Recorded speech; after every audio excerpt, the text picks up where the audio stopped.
ኢየሱስ በአባቱ እግዚአብሔር ነው በእናቱ ሰው ነው ስትል ሰማሁና ይላሉ። እኔ ሳምለው እነሱ የሚሉትን ነው ያልኩሽ። መጽሐፍ ኦኬ፣ ምን ማለት ነው? በአባቱ እግዚአብሔር ነው ማለት በእናቱ ሰው ከሆነ እንደዛ እንደሚባለው የእግዚአብሔር ልጅ እግዚአብሔር ነው ማለት ነው ወይስ? የእግዚአብሔር ልጅ እግዚአብሔር ነው፣ የሰው ልጅ ሰው ነው። ሰውና እግዚአብሔር ነው ሁለቱ። አሁን ለምሳሌ የድመት ልጅ ድመት ነው አይደል?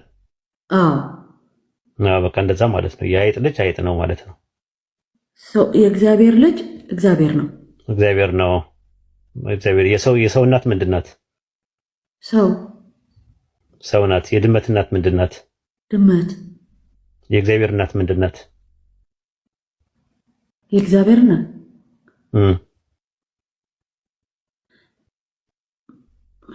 እግዚአብሔር አይ ዶንት ኖ። እግዚአብሔር እናት አለው ይላሉ እነሱም ያምናሉ። እግዚአብሔር ኢየሱስ ክርስቶስ ወላዲተ አምላክ ትባል የለ የአምላክ እናት ትባላለች። ስለዚህ የአምላክ እናት ምንድን ናት? ሰው። ለምን የሰው ልጅ ሰው ነው፣ የአይጥ ልጅ አይጥ ነው፣ የድመት ልጅ ድመት ነው፣ የውሻ ልጅ ውሻ ነው በሚለው ያዥውና ከዛ ደግሞ የውሻ እናት ውሻ ናት፣ የድመት እናት ድመት ናት፣ የሰው እናት ሰው ናት። የአምላክ እናት ምንድን ናት? አምላክ ናት ብለሽ ጠይቂያቸው። ያስኬዳል? ኦኬ። የሰው ልጅ ሰው ነው፣ የጦጣ ልጅ ጦጣ ነው፣ የድመት ልጅ ድመት ነው፣ የአይጥ ልጅ አይጥ ነው። የእግዚአብሔር ልጅ ምንድን ነው? የአምላክ ልጅ ምንድን ነው? የአምላክ ልጅ አምላክ ነው። ኦኬ። ሉቃስ 3:38 ላይ አዳም የማን ልጅ ነው ይላል? የማን ልጅ ነው ይላል? ሉቃስ 3:38 ላይ አዳም የእግዚአብሔር ፍጡር ነው፣ የእግዚአብሔር ልጅ የእግዚአብሔር ልጅ ይለዋል። ስለዚህ አዳም የእግዚአብሔር ልጅ እግዚአብሔር ከሆነ አዳም ምንድን ነው? እግዚአብሔር ነው። ኢዮብ ምዕራፍ 38 ቁጥር 7 ላይ መላእክት የማን ልጆች ናቸው? እግዚአብሔር። ስለዚህ መላእክት ምንድን ናቸው? እግዚአብሔር ናቸው። በቃ እንዲህ አይነት ነገር ሎጂኩ አያስኬድም ነው ለማለት የፈለገው። አይ ኦንቶሎጂካሊ ከወሰድሽው አደጋው ብዙ ነው፣ መዘዝ ይዞ የሚመጣው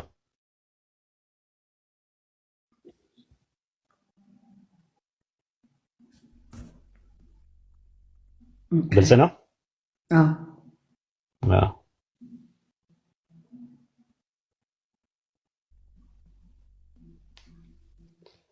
ማርያም ወይ እኔ ወለድኩት አንቺ ታቀፍሽው አለ እንትና ሲናገር ዚቅ ላይ ቅዱስ ያሬድ በዚቁ ምን አለ? ማርያም ወይ እኔ ወለድኩት አንቺ አቀፍሽው አለ ራሱ ማለት ነው።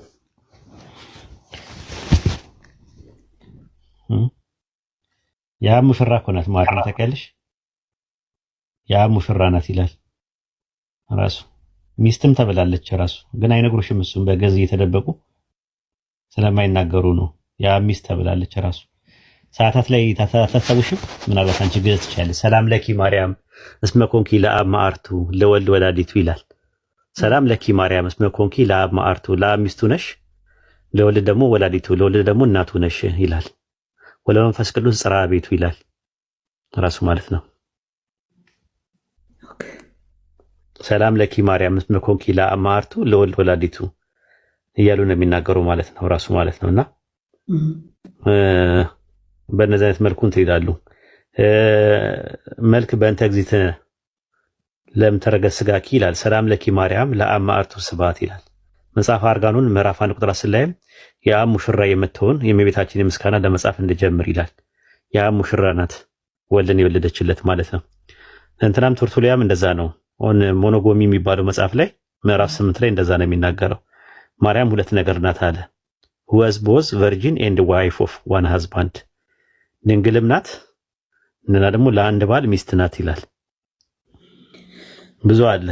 እያወቀን ነው ጸጥ የምንለው ስሜታቸው እንዳይጎዳ እንጂ እነሱ የሚሉትን ውስጥ ለውስጥ እየተደበቁ የሚሉትን ካወጣ ነው መቀባበሪያም የለንም። አንዳንዴ ለህሊና ለሰው ህሊና ስለምንጠነቀቅ ነው እምነታቸውን ነካብን ምናምን ብለው ዘራፍ እንዳይሉ ነው። በቀል ምናምን እንዳያስቡ ተከባብረን እንድንኖር ከሚለው እንጂ እኔ ብዙ ነገር ነው ማቀው የነሱን ጉድ ማለት ውስጥ ለውስጥ ማቀው ነገር ማለት ነው። ከዚህ ስሜታቸውን ይጎዳዋል።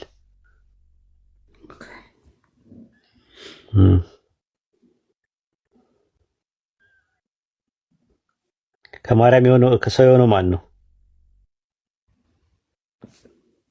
ከሰው የሆነው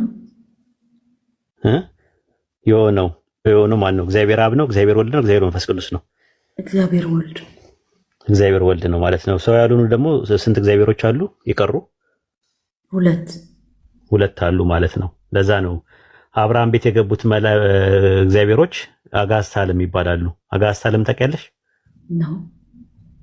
እግዚ ማለት በግዕዝ ጌታ ማለት ነው።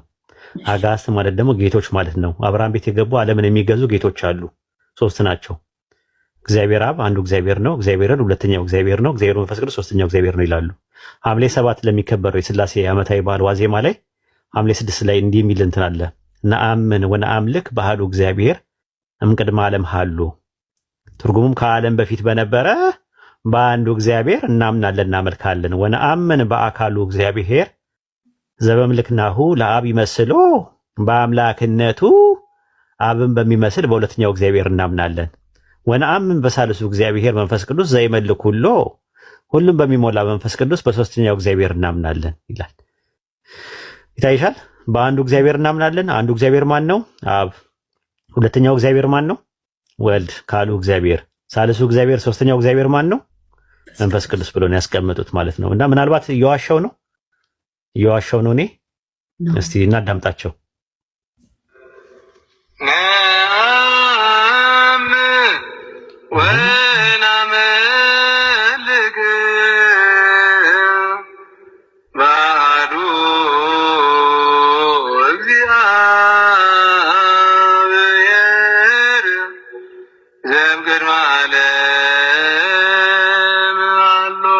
አየሽው? ነአምን ወነአምልክ በአሐዱ እግዚአብሔር እምቅድመ ዓለም ሀሎ።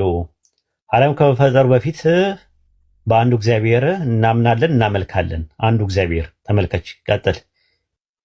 ወነአምን በካልኡ እግዚአብሔር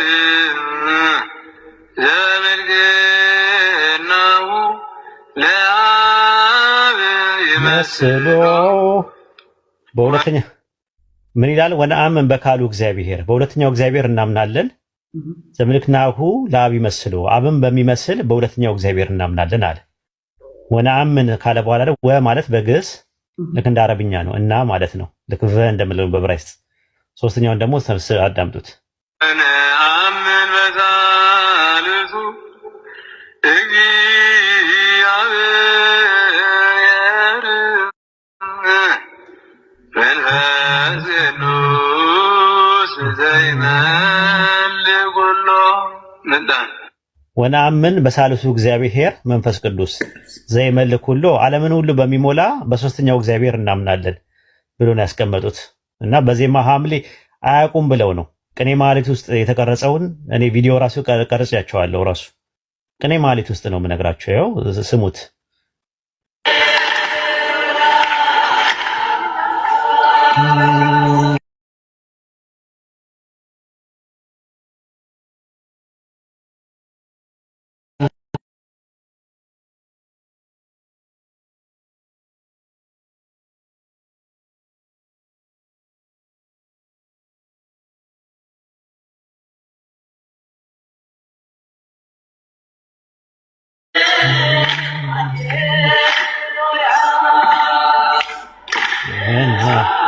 ወነአምልክ በአሐዱ እግዚአብሔር ወነአምልክ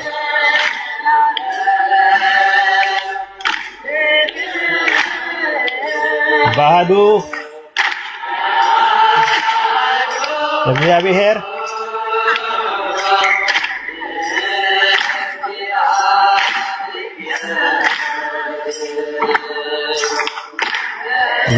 እምቅድመ ዓለም ሀሎ። ቀሽረው መርዋ ድምፅ። ወነአምን በካሉ እግዚአብሔር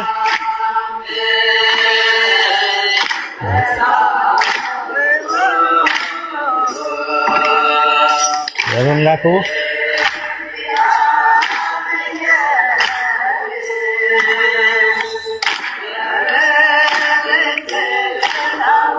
ለአብ ይመስሎ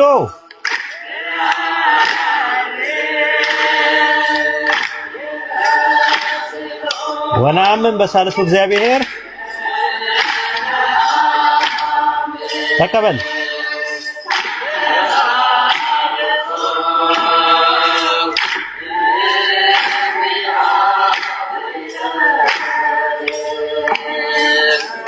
መንፈስ ቅዱስ ዘይመልክ ሁሉ ተቀበል።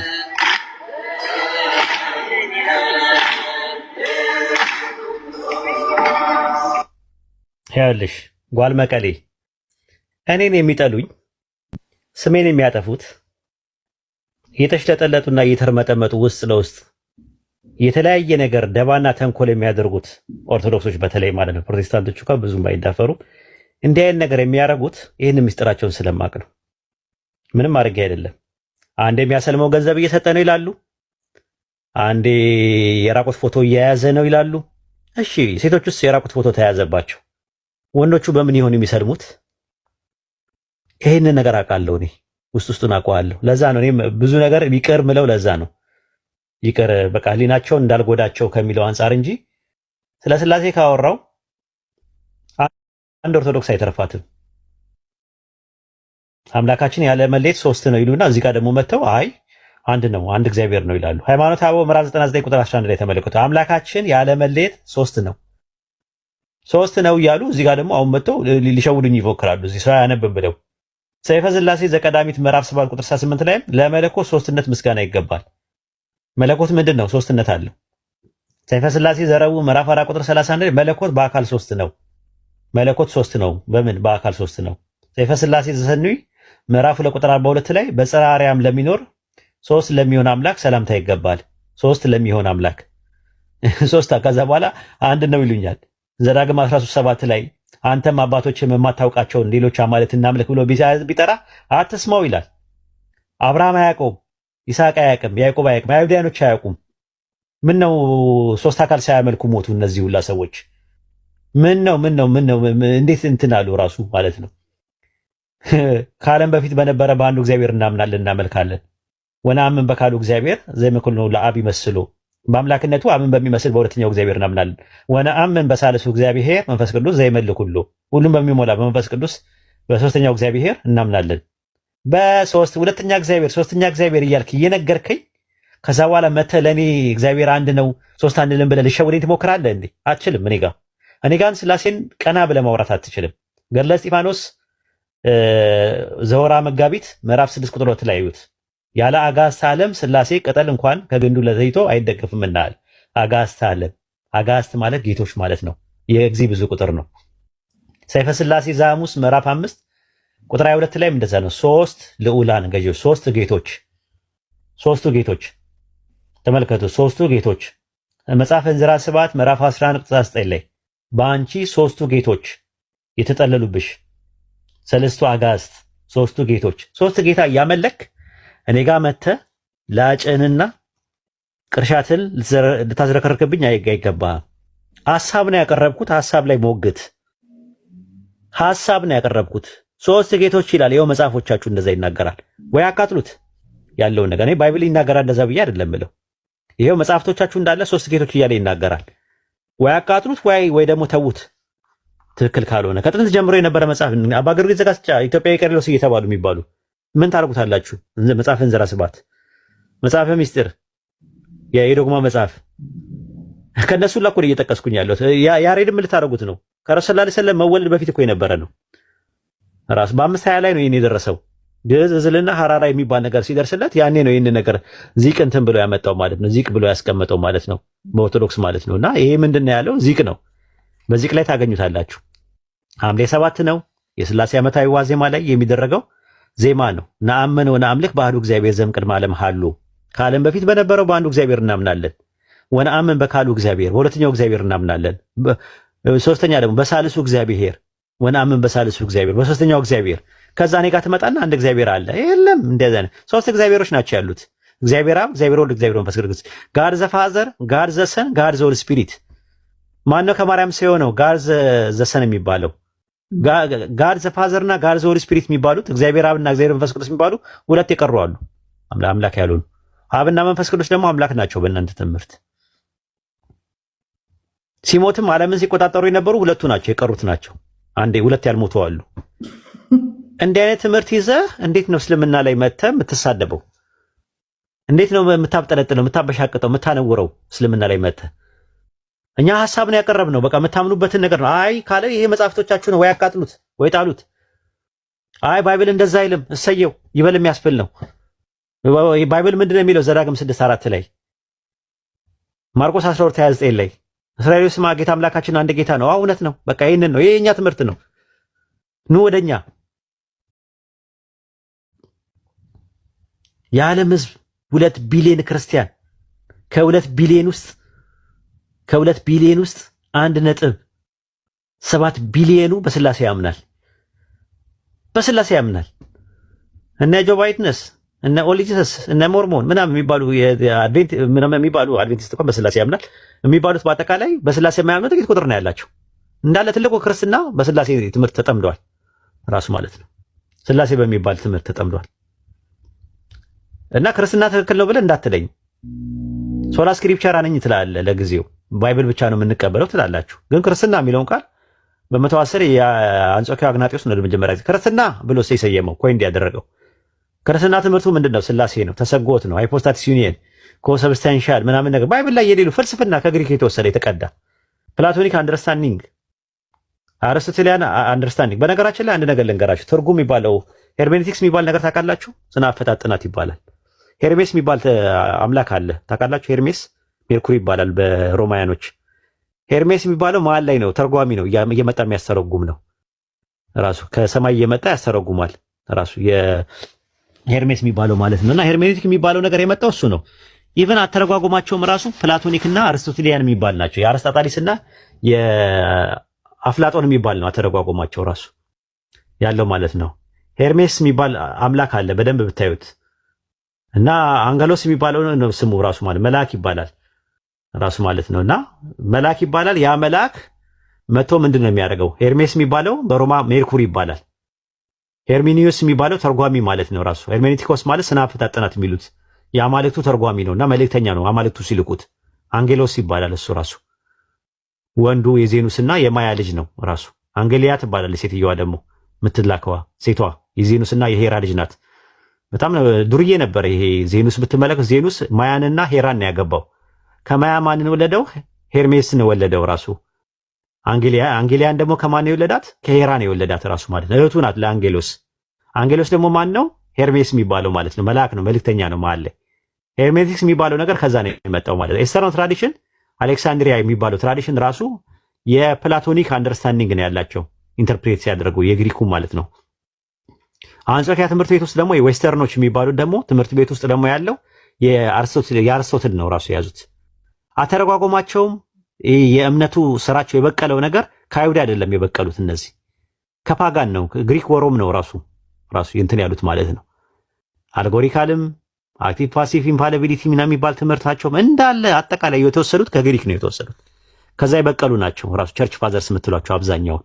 እና እዛ ውስጥ የነበረው ነው ትራዲሽን ይዘው ብቅ ያሉት እና ከክርስቶስ ትምህርት ጋር የቀየጡት ከሐዋርያት ትምህርት ጋር የቀየጡት ማለት ነው። ይሄን ይመስላል ጓል መቀሌ። አመሰግናለሁ። ለፈለፍኩብሽ መሰለኝ ዛሬ እኮ ነው። ልክ አይደለሁ። አይ የመጨረሻ ጥያቄ አሁን ለምሳሌ በቃ እሱ ገብቶኛል ትክክል። እና አባ ተክለ ሃይማኖት እና አምና አረጋዊና እና ቅዱስ ጊዮርጊስ ከባይብል ውጭ ናቸው ማለት ነው። ሁሉም ባይብል ውስጥ የሉም። እና እኛ በኢትዮጵያ ኦርቶዶክስ ነው እነዚህ እንትን የመጡት ወይስ በሌላው በኦርቶዶክስ በግሪክም በግብፅም አሉ እነዚህ እነ ተክልዬ እነሱ አቡነ አረጋዊ ምናምን እንመጣበታለን። ተክልዬ እመጣለሁ። ስለ ጊዮርጊስ ጊዮርጊስ ከኛ ጋር ግንኙነት አለው። ሱረቱል ካፍ ምዕራፍ 18 ቁጥር 9 ላይ የዋሻውና የሰሌዳው ባለቤቶች ከተአምራቶች ያዝ ሲሆን ግሩም መሆናቸውን አሰብክን ይላል። አጀባ ግሩም መሆናቸውን አሰብክን ይላልና አምላካችን አላ የዋሻው ምዕራፍ የሚባል አለ ራሱን የቻለ የዋሻው ምእምንትን አለና እነዚህ በዚህ ሰዓት ላይ ሰማዕታት የሆኑበት ዘመን ነው። ኔሮ የሚባል ንጉስ ተነስቶ ሲጨፈጨፋቸው ዋሻ ውስጥ ገቡ ማለት ነው። ከዋሻው የተረፉ ሰዎች የተሰዉ ሰዎች አሉ። መርቆሬዎስ የሚባል አለ፣ ማርኪዩስ የሚባል መርቆሬዎስ የሚባለው አለ። በ224 ነው የስላሴ ትምህርት ምናምን ከመምጣቱ በፊት የነበረ ነው መርቆሬዎስ። ቂርቆስና ኢየሉጣ የሚባሉ አሉ በ304 ላይ ራሱ ማለት ነው። አርሴማ አለች ራሱ በውጭ በ290 ጆርጅ አለ በኢትዮጵያ ጊዮርጊስ የሚባለው 303 ላይ ነበሩ ማለት ነው። እና በ372 ላይ ነው በ372 ላይ ነው የነቁት። ሲነቁ ገበያው ተቀይሮ ምናምን ነው ያዩት የራሱ ማለት ነው። እና የቁጥራቸው መጠን አይታወቅም። በኦርቶዶክስ እና በካቶሊክ 7 ናቸው ይላሉ። 7 ደቂቀ በኤፌሶን ዳኪዮስ ውስጥ የነበሩ ናቸው፣ ፐርሲኪዩት ተደርገው የነበሩ ናቸው ተብሎ ነው የሚታመነው። በ372 ላይ ነው ለ300 ዓመት ነው የቆዩት ማለት ነው። እና በጨረቃ አቆጣጠር 9 ዓመት ይጨምራል 309 ቀን ማለት ነው። 300 ዓመት ነው የቆዩት። የቁጥራቸው መጠን ግን አጠይቃቸው ነው ያለው አላህ። እነሱ 7 ናቸው እያሉ ነው የሚለው ይከራከራሉ። 8ም ነው የሚለው አሉ፣ 9ም ነው 12ም ነው የሚለው አሉ። ያንና የዋሻውና የሰሌዳው ባለቤታቸው ከታምራቶች ሲሆን ግሩም መሆናቸውን አሰብክን ይላል። እና ዋሻ ውስጥ የነበሩ ሰዎች አሉ፣ ከዋሻው የተረፉት አሉ፣ ሰማዕታት የሆኑት እነሱ እንደዛ ናቸው። አቡነ አረጋዊ የምታያቸው ተሳቱ ቅዱሳን ከሚባሉት ውስጥ ሚያፊዚስ እና ዲያፊዚስ በሚባለው ጭቅጭቅ ተሰደው የገቡ ናቸው። እና አባ ገሪማ ገረምከኒ አባ ገሪማውን ባይብልን አይ ቲንክ ከአረማይስጥ ይሁን ከሶሪያ ይሁን ወይ ከግሪክ ይሁን ወደ ግዕዝ የተረጎሙት እሳቸው ናቸው። አቡነ ገብረ መንፈስ ቅዱስ ገዳም ውስጥ ያለው እሱ ነው ራሱ መልከ ጼዴቅ ገዳም ውስጥ ነው ያለው እንጂ አቡነ ገብረ መንፈስ ቅዱስ ራሱ የሚባሉት ማለት ነው። አቡነ አረጋዊ የሚባሉት ማለት ነው። እሳቸው ናቸው የወጡት ማለት ከረሱል ሰለላሁ ዐለይሂ ወሰለም በፊት ነው ኢትዮጵያ ውስጥ የገቡት ራሱ እነሱ። ከዛ በኋላ እነዚያ አቡነ ተክለ ሃይማኖት የምታያቸው የነበሩት ቲሳ ነው። ቲሳ ተክለ ሃይማኖት ነው የተወለዱት። እዚህ ቡልጋ ውስጥ ነው የተወለዱት። ቡልጋ የተወለዱት ማለት ነው። ቲሳ ተክለ ሃይማኖት ነው የተወለዱት ማለት ነው። ከዛ በኋላ ነው የተቀበሩት ደብረ ሊባኖስ ያለው ሸዋ ውስጥ ማለት ነው። ወደ መራቤቴ አካባቢ ሳደርሽ መሰለኝ አይዶን ነው። ከዛ በኋላ ደግሞ አቡነ አረጋዊ የሚባሉት ደግሞ ከአቡነ ገብረ መንፈስ ቅዱስ የሚባሉት ደግሞ ከግብጽ የመጡ ናቸው። እሳቸው ኢትዮጵያ ውስጥ አይደለም ያሉት ማለት ነው። ዝቋላ ላይ ያረፉት ማለት ነው። እንደዚህ ያን ነገሮች አሉ። እነዚህ በኋላ ላይ የመጡ ናቸው። ራሱ እንትናም የሚባል አለ ራሱ የመነና አለ ራሱ ገብረ ክርስቶስ የሚባል አለ ራሱ ገብረ ክርስቶስ የሚባል አለ ራሱ ገብረ ክርስቶስ የሰፈሩ ጠፋኛውን የሰፈር ነበር ገብረ ክርስቶስ የሚባለው ታስታውሳላችሁ? እሱ ደግሞ ቆማጣ ነበረ፣ ተቆምጦ ነበረ፣ ሙሽራ ነበረ። ገብረ ክርስቶስ ሰፈሩ የት ነበረ? አየር ጤና መስፈር አንድ ጠፋኝ ሰፈሩ። አሁን እዛ ነው እንትን የሚባለው ገብረ ክርስቶስ አለርት ያለበት ቦታ ላይ የአዲስ አበባ ልጅ የለም። ዘነበ ወርቅ ነው ኡስታዝ። ዘነበ ወርቅ ያለው ማለት ነው ገብረ ክርስቶስ እሱ ማለት ነው። ዘነበ ወርቅ በዛ ናዛ እንትን ነው እና እንዲህ አይነት ነው ትምህርታቸው። ጓል ዘመቀሌ that was helpful። አመሰግናለሁ በጣም ኡስታዝ። ኦኬ እሺ ዱካ ምንድነው? ምን አርጉ ነው የምትለን? ከማስተማር ውጪ ምን አረግን?